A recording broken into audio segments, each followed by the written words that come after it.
From the Chesapeake Bay Journal, your source for independent environmental reporting, this is Chesapeake Uncharted, the podcast that uncovers stories about the Bay, its interconnected ecosystem, and the people who rely on them.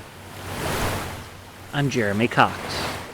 On today's episode, if you look at what African Americans used to do, boat making, sailboat making, all those different things that are evolved, we're just pretty much saying this is what our ancestors or the people that came before us used to do, and this is what we can do now in like a more evolved way. Because aquaculture really is just an extension of traditional fisheries, the traditional space.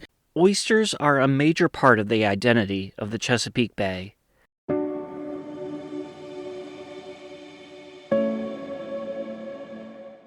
Across the mid-Atlantic, people love to eat them fried, roasted, or raw on the half-shell. They're often brought out to celebrate big occasions, like a holiday meal with family, or to impress donors at a fundraising gala. But the identity of the people who bring those oysters to our tables has shifted. During the Bay's oyster heyday of the late 1800s and early 1900s, African Americans could often be seen at the wheels of workboats, mending sails, and hauling bushels along wharfs from Baltimore to Norfolk, Virginia. Over the past century, they all but vanished from the industry. My guest today, Imani Black, wants to bring them back.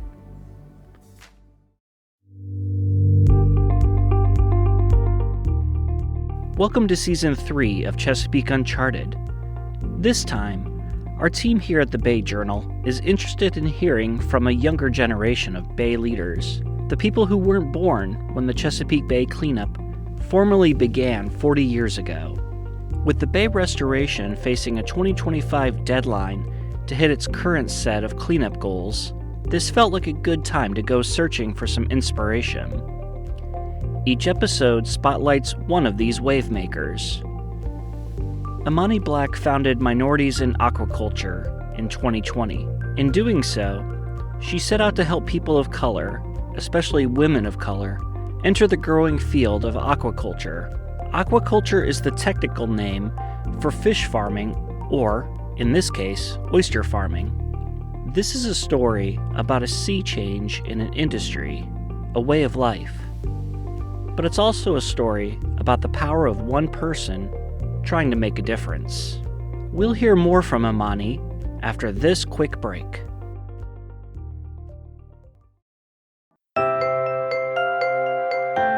Chesapeake Uncharted is brought to you in part by Greenfin Studio, a marketing and communication firm focused on coastal, environmental, and social projects. They have helped hundreds of organizations engage new audiences and reach environmental goals. If your organization wants fresh ideas to expand your reach and deliver more effective messages, check them out at greenfinstudio.com.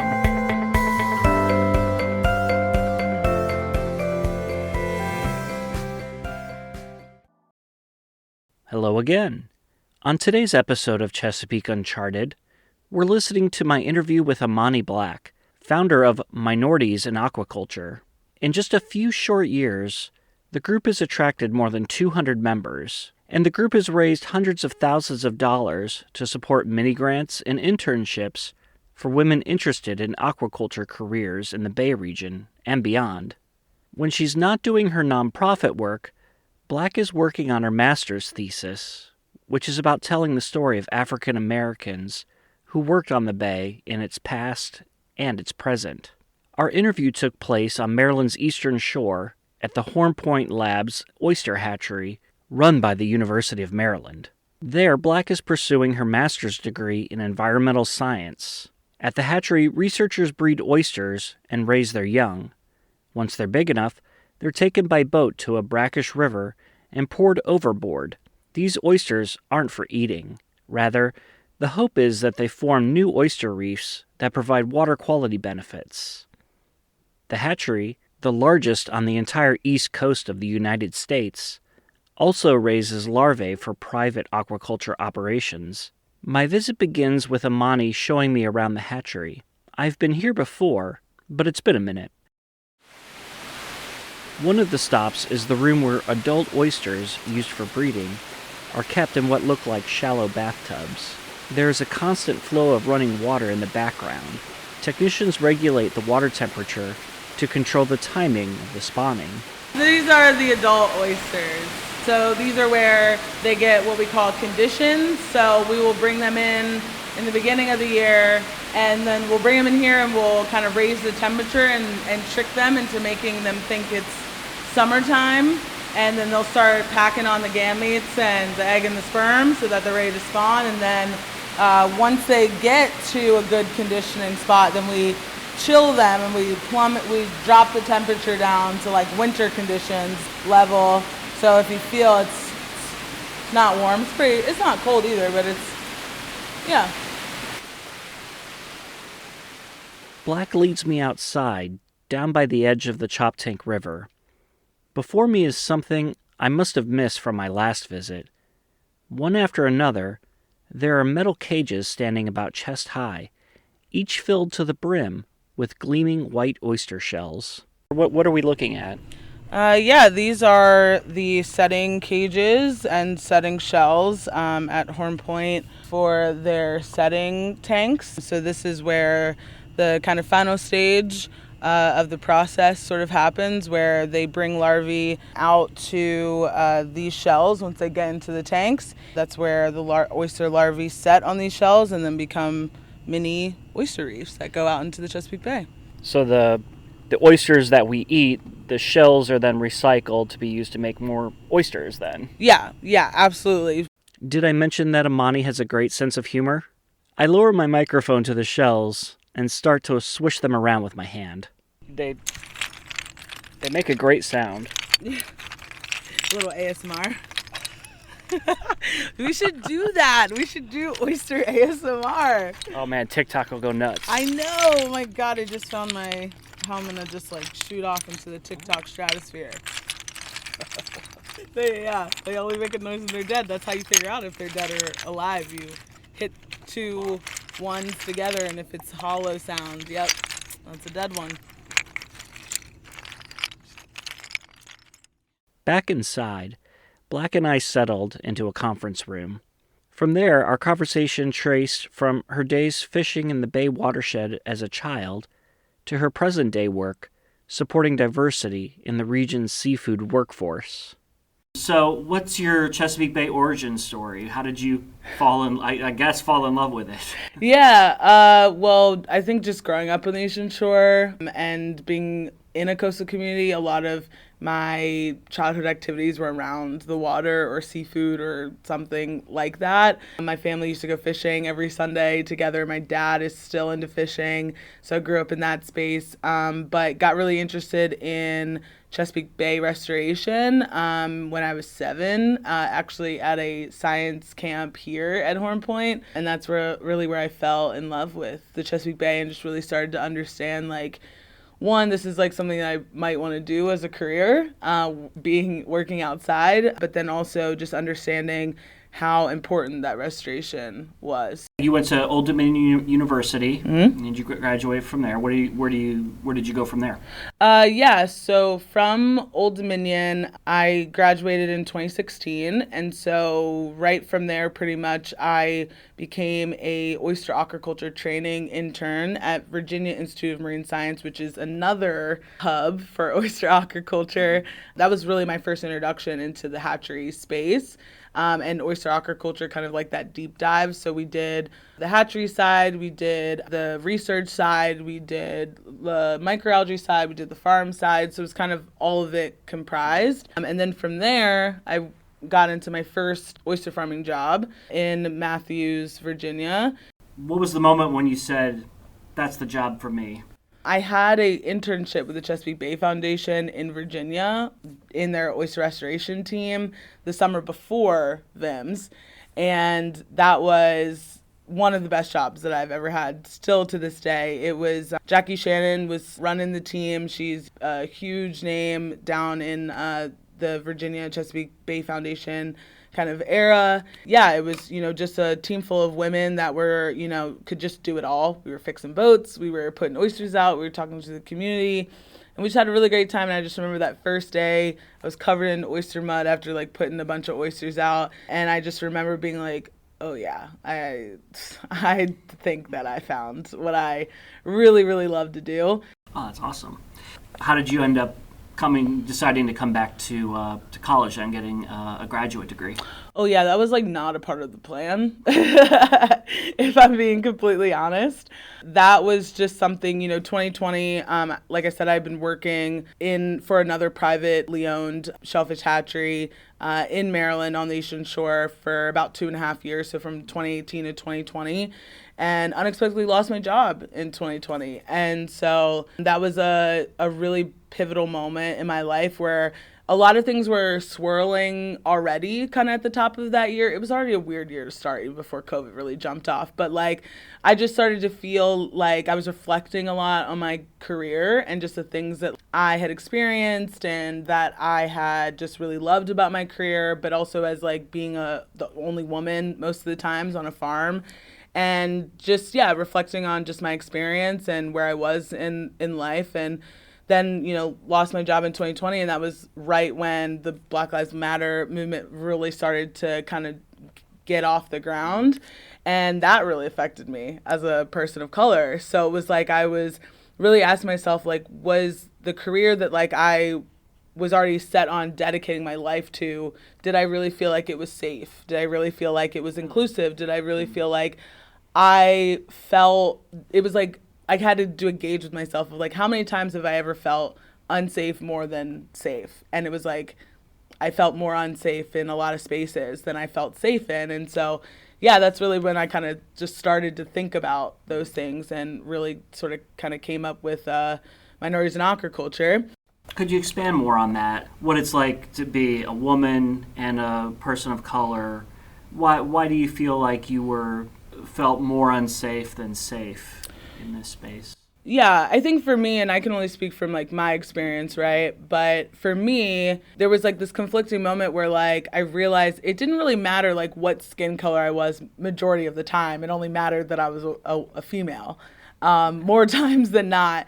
So from that perspective, it was just kind of like, it was hard. I had gone from Chesapeake Bay Foundation, which was a team full of women, to VIMS, which is mostly a team full of women.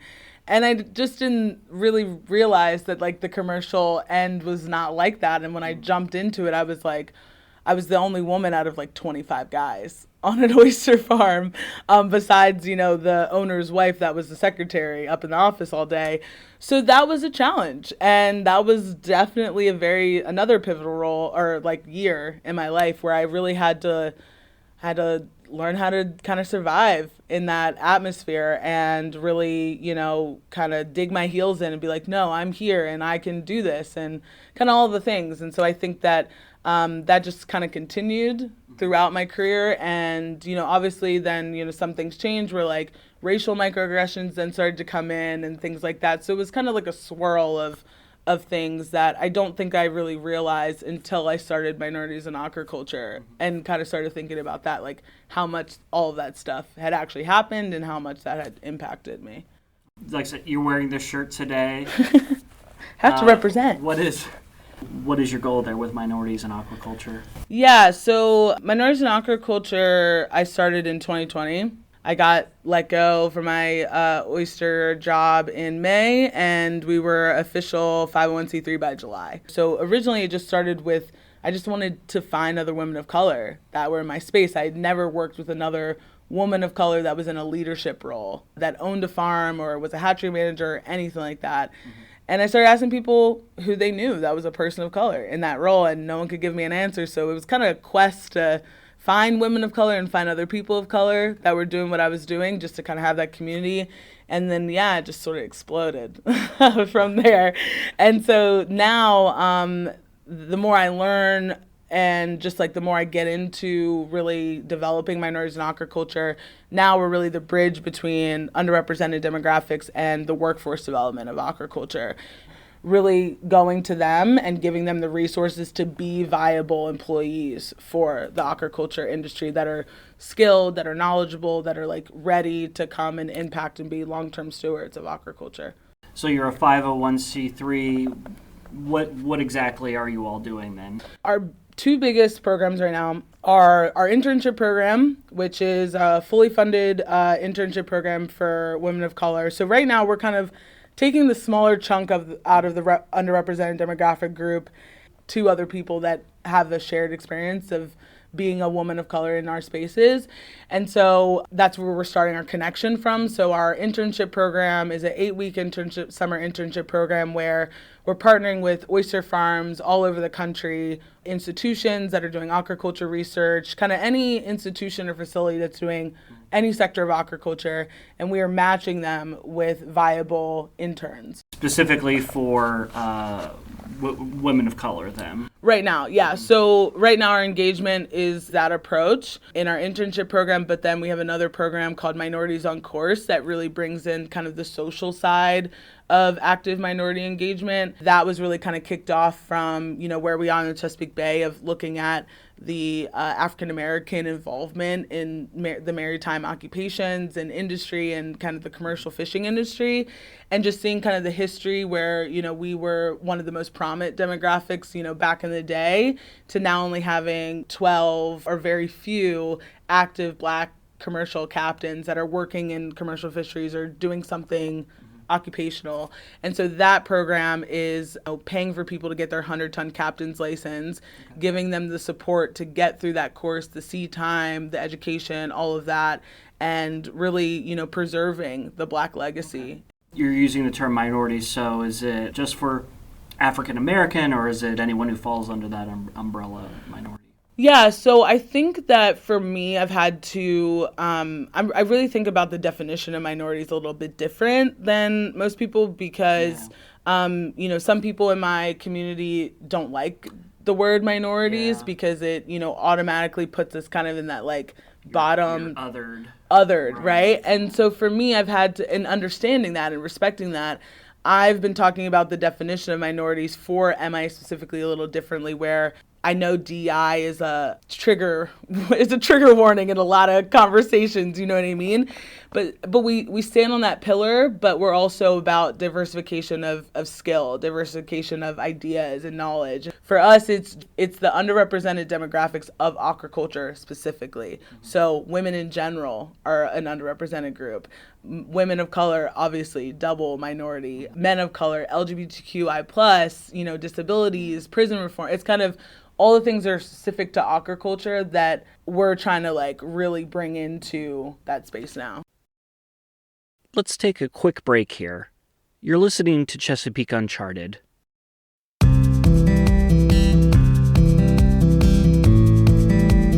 Hi, this is Laura Lutz, editor at the Chesapeake Bay Journal. I hope you're enjoying our podcast, and I'd like to invite you to join the community of Bay Journal readers. If you care about climate change, wildlife, clean air, healthy communities, and of course the Bay and its rivers, you'll find news you can use at the Bay Journal, along with some great ideas for outdoor travel. Our subscriptions are free. Check us out at bayjournal.com and click on subscribe to start receiving the best independent environmental news in the Bay region.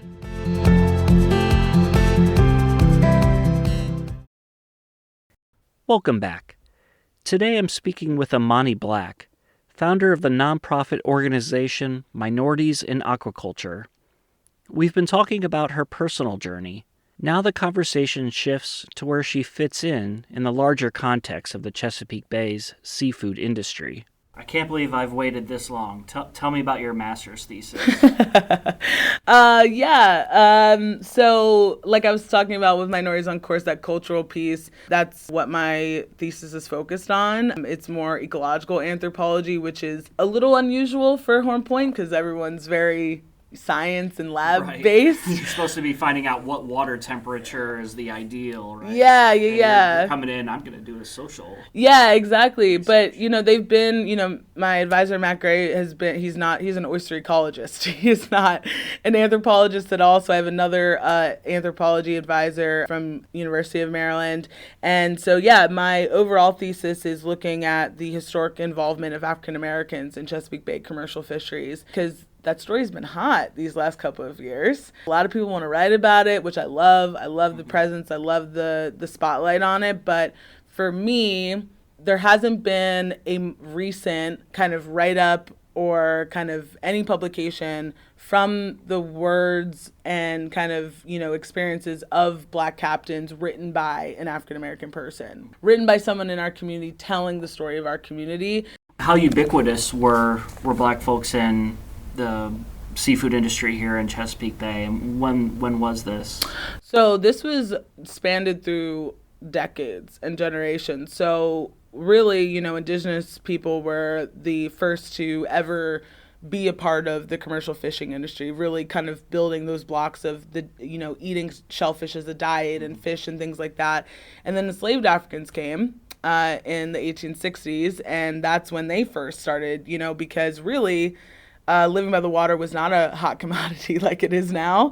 A lot of, Black people were pushed to the water's edge because that's where the poor people lived. That's where the slaves lived. And so just being near the water, they had that exploration for themselves. Harriet Tubman, Frederick Douglass, very pivotal people of Chesapeake Bay, did what they did because of their knowledge of the water. Just right there, you can see what interaction and what value system was there. And then over time, we were the prominent waterman demographic.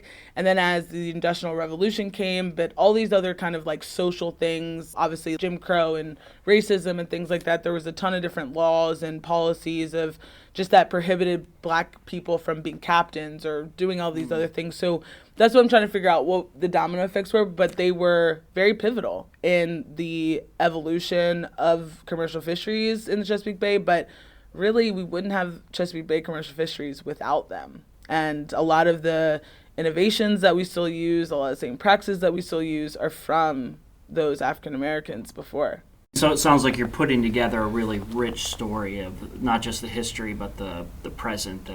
Yeah, kind of how did we get from point A to point B, and where we are now, and just kind of really setting the stage of that timeline, right? Of what those contributions were, who was doing what were we doing, where we were. But also, like, what's really interesting that's been coming up is all of these influential names that have never been written about. There's one guy in particular, Mr. George Hill, who I'll give him a shout out. He's not living, unfortunately, but he was in most of my interviews with the Black captains. This one name kept coming up because why was that? One, because he was at his time the largest crab buyer in the state of Maryland, and was shipping crabs all nationwide and internationally, which for a Black man on the Chesapeake Bay, I was like, okay. But also, he was at the time one of the only, if not the only, Black person that could go into a bank and get a loan and get approved for it. So when other Black captains needed a loan to go to buy a boat or get gear or whatever, and they went to the bank, they would get denied. They would go in with George Hill. He would co-sign for them. Or if the bank wouldn't approve them, he would give it out of his own pocket. And then they would either work for him or they'd pay him back or whatever. And then I started to research. His obituary is kind of the only thing really that's been written about him. But even in that, you can tell how influential his business and his just essence was in the community. And that in itself is like, well, how many more, not just Black, but how many Black or white watermen are not a part of the story? So the good Lord willing, your master's degree is winding up in January 2024, right? Yeah. What's next? That's a really big question, Jeremy. That's a huge question. Glad I'm here to ask it. Yeah. I don't know. I'm super, I want to get, like I was saying before, I want to get back into the commercial space. I never set out to be a nonprofit founder, right? I had dreams. I had my own aquaculture dreams, and I want to pursue them. And I think that I can do both. And I think that wherever I go, MIA just can benefit from, geographically or just in a, I don't think I'm changing sectors. I tried finfish aquaculture in 2020. I can confirm that that's not my sector. I can confirm. And that's the beauty about aquaculture, is that you get to figure out what you like and what you don't like. You got to deal with fish poop. It's not even that. I don't like scooping out dead, rotting fish at 7 a.m. before coffee. Like, I just don't. That's just not in me. It just has a different, dead oysters has a smell. Absolutely. Anybody could tell you. But, dead fish is, ooh. How about the future for minorities in aquaculture? Yeah, I think for minorities in aquaculture, like I said, we're in a transformative year where, I can see where our efforts can go and how far they can go. I've always seen it 5 to 10 years out. I'm a very big picture thinker, but I think the finite details, the steps to getting to there, and what our members need and kind of what the industry needs are and what we have the capacity to do is just getting a little clearer now. And so, yeah, I'm just so excited just for 2024. We're finalizing a bunch of stuff right now, a bunch of really cool projects, a bunch of really great funding partners and sponsorships and things like that. And so, yeah, I just think that we already are the only minority-focused workforce development nonprofit in aquaculture globally right now. And that's a big shoe to fill, and I'm ready to fill it. What legacy do you hope you create personally? What do you hope you're remembered for? I just want to be, in the lack of better words, like a crusader for aquaculture. One, because I care so much about it, but also be known just for being a long-lasting steward of the environment. I just remember as a little kid being right over there and just being wow, I just really love this, and just being in awe of the scientists that we got to meet. And I just hope that I can just show people that there's not a box that you have to fit in to be in this space, that you can create your own box. If it's going to be super impactful and you see a need here, then do it. You know what I mean? I just want to be known for just jumping in feet first, because that's kind of been the sentiment of my life right now of let's just Google how do I start a nonprofit, and then just impulsively starting a nonprofit. I'm not really sure how that happens. As one does. Exactly. So, yeah, just overall, just think a good pillar in the aquaculture industry. Imani, thank you for sharing your story with us. It was a real pleasure. Thank you so much. This was such a great conversation.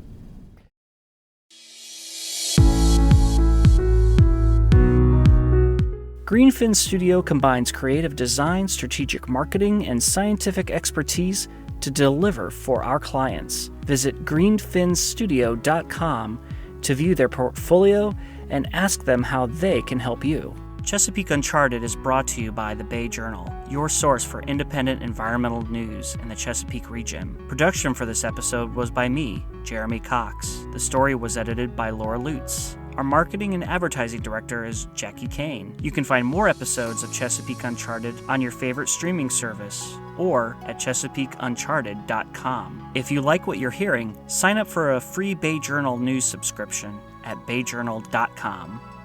Until next time, this has been Jeremy Cox. Take care.